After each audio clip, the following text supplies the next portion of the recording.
Welcome back to the channel. Today we're building the M2 heavy barrel machine gun with the M63 Anti-Aircraft Mount from TomyTec Little Armory. So in the box we get 3 packs. One pack contains most of the stand and the machine gun. We get another pack that contains the ammo boxes and another pack that contains the remainder of the stand as well as 50 cal machine gun bullets. You'll only need half of what's supplied for the build, but you'll have some spare there, so that's really cool. Okay, let's put this together.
so we're painting the M2 with humbrol metal coat in gunmetal.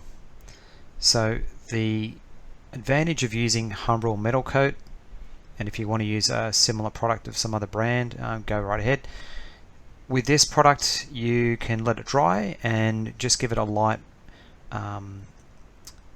polish, and it will actually polish up and will give a nice sheen effect. So you'll see shortly what that looks like. By all means, keep the model unpainted if you wish. It does come in a dark black color, and the stand does come in a reasonably decent green color that looks fairly close to what is used in real life. So you don't have to paint the stand either, but I did, and you'll see later on I'll paint the stand. The colors I've used painting the stand are humbrol US dark green and humbrol US light green. So the stand is painted dark green, and the ammunition tins are painted US light green. The handles of the machine gun are also painted matte black as well. So here we're painting the barrel, and yeah, given you paint the machine gun body, you do need to paint the barrel if you want it all to match, seam together. Okay, so here you can see I've polished it a little bit, and you can see just the effect. So I just think it looks good, and it's not very expensive to buy the humbrol metal coat in small tins, and you get a good effect.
So we're nearing the end of the build now. We're just putting together the M63 Anti-Aircraft Mount. Now, just want to say a few things about this build. I've really enjoyed this build. It's got a lot to it with the build of the anti-aircraft mount. In terms of the pieces all fitting together nicely, really well built by TomyTec. I had no problems with fit, so big thumbs up to TomyTec on that. Just the configurability of this model, it's really good. You can have this set up in a lot of different ways. You can elevate and yeah, so you've really got a lot of options here. So a lot to this build. I really like it. One thing to call out is the ammo boxes that I'm putting together now. You do get the 50 cal rounds with this, 50 cal bullets, and you get 2 long belts. And in terms of the build and the setup, you really only need one of those belts. So you will have a spare belt, so you can do something else with that if you want to. And again, I recommend painting the rounds, painting the bullets. So the reason why is that they're just going to look a lot better. Now, what I've chosen to paint the bullets with is humbrol brass, and also then humbrol metalcote gunmetal just on the link for the rounds. And what I've done just for the tip of the bullets, it's kind of like barely noticeable, is I've just mixed a bit of brass and a bit of that gunmetal together just to paint the tip of the rounds. So you'll see that in the photos coming up.